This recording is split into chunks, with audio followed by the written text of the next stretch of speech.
Hello all welcome to my channel Geeta Srinivas vlogs. అందరూ ఎలా ఉన్నారండి? అందరూ బాగుండాలని, ఆరోగ్యంగా ఉండాలని మనస్ఫూర్తిగా కోరుకుంటున్నాను. డే 41లో ఎంత వెయిట్ ఉన్నాను, అలాగే ఏం డైట్ తీసుకున్నాను అనేది అయితే మీతో షేర్ చేసుకోబోతున్నాను. సో వీడియో ఎక్కడ స్కిప్ చేయకుండా మొత్తం అయితే వాచ్ చేసేయండి. డే 41లో నేను వచ్చేసి 60.20 అయితే ఉన్నానండి.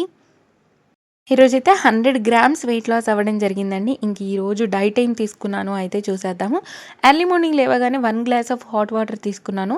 తర్వాత 10 బ్రేక్ఫాస్ట్లోకి వచ్చేసి ఈరోజు స్మూదీ అయితే తీసుకోబోతున్నానండి. మా ఇంట్లో అయితే స్మూదీ ఎక్కువగా ఉంటుంది. ఇంకా ఈరోజు వచ్చేసి ఇంట్లో మస్క్ మిలన్ అవైలబుల్గా ఉంది కాబట్టి మస్క్ మిలన్ స్మూదీ అయితే చేయబోతున్నాను. ముందు రోజు నైటే నేను సీడ్స్ అన్నీ నానబెట్టుకున్నానండి. దాంట్లోకి వచ్చేసి sunflower seeds, pumpkin seeds, melon seeds, అలాగే బాదం, కాజు, ఆప్రికాట్ ఒకటి, అలాగే 2 లైన్ డేట్స్ నానబెట్టేసుకున్నాను. అలాగే ఒక చిన్న టీ గ్లాస్ మిల్క్ అయితే యాడ్ చేసుకున్నానండి. మిల్క్ ప్లేస్‌లో మీరు ఆల్మండ్ మిల్క్ కూడా యూజ్ చేయొచ్చు. నేనైతే నార్మల్ మిల్కే యూజ్ చేస్తున్నాను ఇక్కడ. ఇంకా ఈ స్మూదీని అయితే మెత్తగా బ్లెండ్ చేసేసుకోవడమే. ఈ మస్క్ మిలన్ తీసుకోవడం వల్ల అయితే మనకి ఫైబర్ ఎక్కువగా లభిస్తుంది, వాటర్ కంటెంట్ ఎక్కువగా ఉంటుంది కాబట్టి మనం హైడ్రేటెడ్‌గా ఉంటాము. అలాగే మన స్కిన్‌కి, హెయిర్‌కి చాలా మంచిదంట.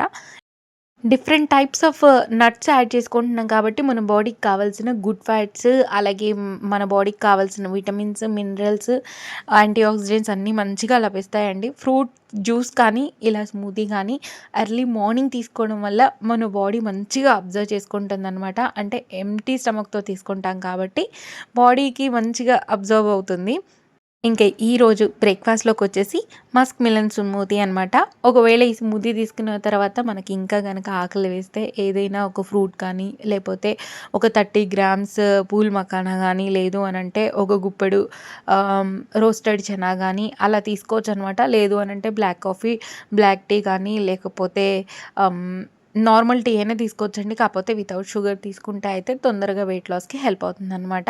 ఇంకా తర్వాత లంచ్ కోసం వచ్చేసి ఈరోజు ఎగ్స్ అయితే బాయిల్ చేసుకున్నానండి. కొంచెం డిఫరెంట్‌గా ఎగ్ కర్రీ చేద్దాము అని చెప్పేసి ఈరోజైతే ముందు ఎగ్స్‌నన్నీ బాయిల్ చేసేసుకున్నాను. బాయిల్ చేసేటప్పుడు నేనైతే సాల్టు అలాగే లెమన్ యాడ్ చేస్తాను. సో దట్ ఎగ్స్ మంచిగా ఉడుకుతాయి అని చెప్పేసి. అయితే మనం ఎగ్స్ తెచ్చుకునేప్పుడే షాప్ వాళ్ళని మాకొక 2 డేస్ పాతవి ఎగ్స్ ఇవ్వండి అని అంటే వాళ్ళు ఇస్తారనమాట. పాత ఎగ్స్ ఏంటి అంటే మనకి పొట్టు మంచిగా ఊడుతది. కొత్తవనుకోండి అసలు తీసేప్పుడు అసలు రాదనమాట పైన షెల్.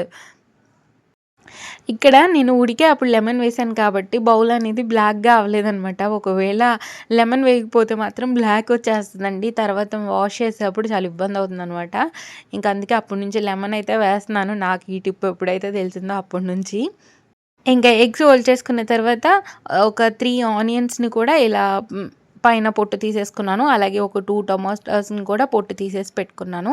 తర్వాత ఇందులోకి కొంచెం కొత్తిమీర కూడా తీసుకొని పక్కన పెట్టుకున్నాను. ఇప్పుడైతే నా దగ్గర ఉన్న చాపర్‌లో అయితే యాడ్ చేసేసుకుంటున్నానండి ఆనియన్స్‌ని.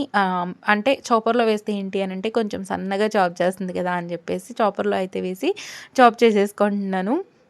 ఒక ఆనియన్ అలా ఉంటే నేనే చేత్తో చేసేస్తాను. కాపోతే ఈరోజు 3 ఉన్నాయి. అలాగే పెద్దగా ఉన్నాయి కదా! సర్లే చాపర్‌లో వేసేద్దాము అని చెప్పేసి చాపర్‌లో అయితే వేసేస్తున్నాను. చాప్ చేసేటప్పుడే ఇందులో కొత్తిమీర కూడా యాడ్ చేసేసుకుంటున్నానండి. ఇంకా మనం పైనుంచి యాడ్ చేయాల్సిన అవసరం ఏం లేదు. డైరెక్ట్‌గా ఇట్లా వేసేసి చాప్ చేస్తే కొత్తిమీర కూడా మెత్తగా చాప్ అయిపోతుందనమాట.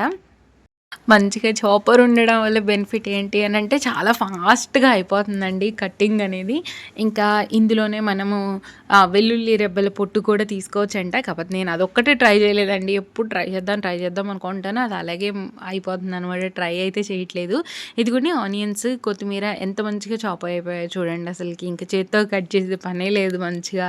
ఇదైతే బాగా హెల్ప్ అవుతుంది నాకైతే కిచెన్‌లో. తర్వాత స్టవ్ వెలిగించుకొని కడాయి పెట్టేసి ఇక్కడ పోపు అయితే పెట్టుకుంటున్నాను. ఫస్ట్ కొంచెం ఆయిల్ యాడ్ చేసుకున్న తర్వాత ఒక ఎండుమిర్చిని అయితే తుంచి యాడ్ చేసుకున్నాను. తర్వాత కొంచెం ఆవాలు, కొంచెం జీలకర్ర, కొంచెం మినపప్పు, అలాగే కొద్దిగా పచ్చిశనగపప్పు వేసి అయితే ఇవి కొంచెం చిటపటలాడేదాకా ఫ్రై చేసుకుంటున్నాను. తర్వాత అయితే మనం ముందుగా కట్ చేసి పెట్టుకున్న ఆనియన్స్‌ని వేసి గోల్డెన్ కలర్ వచ్చేదాకా ఫ్రై చేసుకోవాలి. నేనైతే ఆనియన్స్ యాడ్ చేసుకున్న తర్వాత పసుపు అయితే యాడ్ చేసుకుంటున్నాను. అయితే పసుపు అంటండి మనం దించబోయే ముందుగా యాడ్ చేసుకుంటే హెల్త్‌కి చాలా మంచిదంట. నేను ఇన్‌స్టాగ్రామ్‌లో చూసాను. అందుకని షేర్ చేస్తున్నాను. మీరెవరైనా అలా ఫాలో అవ్వాలంటే ఫాలో అవ్వచ్చు. తర్వాత కొన్ని కరివేపాకు రెబ్బలు కూడా వేసేసి ఇప్పుడు ఇదే అండి మనం రైస్‌లో కలుపుకోవడానికి కూడా ఈ గుజ్జు అనేది భలే ఉంటది టేస్ట్ అసలు. అందుకని నేను ఎక్కువ ఆనియన్స్ అయితే తీసుకున్నాను. కొంతమంది తక్కువగా తీసుకుంటారు. నేనైతే ఎక్కువగా తీసుకున్నాను. అంటే రైస్‌లో కూడా కలుపుకోవడానికి వచ్చేలాగా అనమాట. ఇదిగోండి ఇక్కడైతే నేను ఎగ్స్‌ని హాఫ్‌కి కట్ చేసి ఇలా ఫ్రై అయితే చేసుకుంటున్నాననమాట 2 పక్కల. అంటే ఎప్పుడు చేసేలాగా కాకుండా కొంచెం డిఫరెంట్‌గా చేద్దాం అనుకున్నాను. అందుకని చెప్పేసి ఇలా ఎగ్స్‌నైతే 2 పక్కలు తిప్పుతూ మంచిగా కొంచెం ఫ్రై చేసుకున్నాను. ఇంకా అవి ఫ్రై అవుతూ ఉన్నాయి ఒక పక్కన. తర్వాత ఒక పక్కనేమో ఆనియన్స్ మగ్గడం కోసం అని చెప్పేసి కొంచెం సాల్ట్ అయితే స్ప్రింకిల్ చేసేసుకున్నాను. ఎగ్స్ తీసుకోవడం వల్ల కూడా మన బాడీకైతే మంచి ప్రోటీన్ లభిస్తుందండి. డైట్ చేసేప్పుడు ఏమంటారు కడుపు కట్టేసుకొని డైట్ చేయాల్సిన పని లేదండి. మంచిగా తింటూనే కొంచెం పోర్షన్స్ కంట్రోల్ చేసుకుంటూ కొద్దిగా ఫిజికల్ యాక్టివిటీ చేస్తూ మనం వెయిట్ లాస్ అయితే అవ్వచ్చనమాట. నేనైతే మంచిగా తింటూనే డైట్ చేస్తానండి. అంటే ఒకేసారి మొత్తం కట్ చేసి అలా ఏం చేయట్లేదు. ఫస్ట్ టైం డైట్ చేసినప్పుడు చాలా స్ట్రిక్ట్‌గా అంటే ఎక్కువ ఒక క్వాంటిటీ కూడా ఎక్కువ తినకూడదు అన్నట్టుగా తినేదాన్ని. ఇప్పుడు అలా ఏం లేదండి. నార్మల్‌గా తింటూనే కొద్దిగా పోర్షన్స్ కంట్రోల్ చేసుకొని, కొంచెం నాకు కుదిరినప్పుడే వాకింగ్ అలా చేస్తూ డైట్ అయితే చేస్తున్నాను. ఇదిగోండి ఆనియన్స్ ఫ్రై అవుతున్నాయి కదా! ఫ్రై అయ్యేప్పుడే కొంచెం అల్లం వెల్లుల్లి పేస్ట్ ఏసి కొద్దిగా పచ్చివాసన పోయేదాకా అయితే ఫ్రై చేసుకుంటున్నాను. ఒక పక్కన ఎగ్స్ కూడా ఫ్రై అవుతూ ఉన్నాయి. ఇంకిప్పుడు నేను ఒక 2 టమాటాస్ తీసుకున్నాను కదా! వాటినైతే ఇలా సన్నగా చాప్ చేసి యాడ్ చేసుకుంటున్నాను. చాపర్‌లో వేసి కూడా చేయొచ్చు. కాపోతే ఇంక నేను 2 టమాటాలు కదా అని చెప్పేసి చేత్తో అయితే కట్ చేసేసాననమాట. ఇదిగోండి ఈలోపు ఇక్కడ ఎగ్స్ అన్నీ మంచిగా ఫ్రై చేసుకొని ఒక ప్లేట్‌లోకి అయితే పెట్టేసాను. అంటే ఇది ఫ్రై చేసినయి ఎగ్స్ యాడ్ చేయడం వల్ల ఏంటంటే కర్రీ అనేది కొంచెం డిఫరెంట్ టేస్ట్ వచ్చిందనమాట. చాలా టేస్టీగా ఉంది. ఫైనల్‌గా నేనేం చేశాను అనంటే కొంచెం గరం మసాలా ఉంది కదా! నా దగ్గర గరం మసాలా అయితే యాడ్ చేసుకున్నాననమాట. నార్మల్‌గా అయితే ఎగ్స్‌ని డైరెక్ట్‌గా కొంచెం ఆయిల్‌లో పసుపు వేసి ఫ్రై చేసి ఎగ్‌గా వేసి ఫ్రై చేస్తాననమాట. ఈసారి మాత్రం ఇలా కట్ చేసి యాడ్ చేసుకున్నాను. మీరు కావాలి అనంటే ముందే కారం, అలాగే గరం మసాలా, సాల్ట్ ఇవన్నీ యాడ్ చేసేసుకోవచ్చు. నేనైతే ఇలా పీసెస్ పెట్టిన తర్వాత అయితే యాడ్ చేసుకుంటున్నాను. సో దట్ ఎగ్‌లోకి కూడా మంచిగా కారం వెళ్తుంది కదా అని చెప్పేసైతే పెట్టిన తర్వాత అయితే సాల్టు, కారము, కొద్దిగా గరం మసాలా వేసేసి ఒకసారి కలిపేసుకుంటున్నాననమాట. కొంతమంది లోపలిది తినడానికి ఇష్టపడరు కదండీ! మీరైతే మాత్రం డైరెక్ట్‌గా ఎగ్స్‌ని వేసి ఫ్రై చేసుకుంటే సరిపోతుంది. ఇలా బ్రేక్ చేసి ఎగ్స్‌ని యాడ్ చేసుకొని కలపడం వల్ల ఏమవుతుందంటే, ఆ యెల్లోదనేది కూడా లోపల గ్రేవీకి మిక్స్ అవుతుందనమాట. సో దట్ గ్రేవీ టేస్టీగా మారుతది. కొంతమంది యెల్లో ఇష్టపడరు. మా చెల్లి ఇష్టపడదనమాట. అందుకని చెప్తున్నాను నేను. నాకు ఎక్స్‌పీరియన్స్ ఉంది కాబట్టి మీతో షేర్ చేస్తున్నాను. ఎవరికైనా ఇష్టం లేకపోతే అది స్కిప్ చేసేయొచ్చు. ఇంకా ఈరోజైతే పెరుగు చారైతే చేసుకోబోతున్నాననమాట. పెరుగు చారు అనడం కంటే కొంచెం మజ్జిగ చారు అనుకోండి. అంటే కొద్దిగా చిక్కగా ఉందనమాట. ఇదిగోండి ఇందులోకైతే టేస్ట్‌కి తగ్గట్టు సాల్ట్, అలాగే టేస్ట్‌కి తగ్గట్టు కారం అయితే యాడ్ చేసుకున్నాను. కొంతమంది పచ్చిమిర్చి యాడ్ చేసుకుంటారు. నేనైతే కారప్పొడి యాడ్ చేస్తాననమాట. అంటే పాప ఉంది కాబట్టి పెట్టేటప్పుడు పొరపాటుగా మిర్చి ఎళ్ళిపోతే మళ్ళీ కారం అవుతుంది కదా అని చెప్పేసి ఇలా నేనైతే కారప్పొడి ఎక్కువగా యూజ్ చేస్తూ ఉంటాను. లమ్స్ లేకుండా మొత్తం కలిపేసుకున్న తర్వాత అయితే పోపు అయితే పెట్టుకున్నానండి పక్కన. ఆ పోపు అయితే యాడ్ చేసేసుకుంటున్నాను. పోపులోకి వచ్చేసి ఆనియన్స్, ఆవాలు, జీలకర్ర, పచ్చిశనగపప్పు, కరివేపాకు, ఎండుమిర్చి ఇవేసైతే కొంచెం ఫ్రై చేశాను. అయితే ఆనియన్స్‌ని మాత్రం ఎక్కువగా ఫ్రై చేయలేదండి. నార్మల్‌గా అయితే ఆనియన్స్‌ని డైరెక్ట్‌గా కూడా కలిపేసి పోపు వేపేసుకొని ఏసుకున్నా గానీ సరిపోతుందనమాట. నేనేం చేశాను అనంటే ఈరోజు ఆనియన్స్‌ని కొంచెం ఫ్రై చేశాను. ఏదైనా ఫ్రై కర్రీ చేసినప్పుడు ఇలా మజ్జిగ చారు గూడా చేసుకుంటే చాలా బావుంటదండి తినేప్పుడు. ఈ సమ్మర్‌లో కొంచెం పులుసు కూరలే కొద్దిగా తినడానికి అవుతుందనమాట. ఫ్రై కర్రీస్ అస్సలు తినబుద్దెయట్లేదు అసలేంటో. పోపంతా మిక్స్ అయ్యేలాగా మంచిగా మిక్స్ అయితే చేసేసుకుంటున్నాను. ఇంకా మీరు కావాలి అనంటే కొత్తిమీర గూడా యాడ్ చేసుకోవచ్చు. అంటే నేనైతే కొత్తిమీర పచ్చిది వేస్తే ఇష్టపడనని జెప్పేసి నేను పోపు వేసినప్పుడే కొంచెం కొత్తిమీర గూడా యాడ్ చేసేసుకున్నాననమాట. ఇంకా ఈ పెరుగు చారును గూడా పక్కన పెట్టేసుకుంటున్నాను. ఇంకా నా లంచ్ ప్లేట్‌లోకొచ్చేసి 100 గ్రామ్స్ దాకా వైట్ రైస్, అలాగే ఒక బౌల్ మజ్జిగ చారు, అలాగే 2 పీసెస్ అంటే 1 ఎగ్ అయితే తీసుకున్నాననమాట. సరిపోతుందండి. ఈ 1 ఎగ్ కర్రీ చాలా ఎక్కువైపోతుందనమాట. మజ్జిగ చారు చెప్పాలంటే ఎక్స్ట్రా అనిపిచ్చింది. కాపోతే నేనైతే తర్వాత స్పూన్ పెట్టుకొని అయితే తాగేసాననమాట. నాకైతే చాలా నచ్చింది. ఇదిగోండి తర్వాతైతే ఇంకా సాలడ్‌లోకొచ్చేసి బీట్రూట్, క్యారెట్, కీరా అయితే తీసుకుంటున్నాను ఈరోజు. ఇవి మనం సలాడ్ తీసుకోవడం వల్ల ఏంటి అని అంటే వాటర్ కంటెంట్ ఎక్కువగా ఉంటుంది కాబట్టి మనం హైడ్రేటెడ్గా ఉండేలాగా కాపాడుతుంది.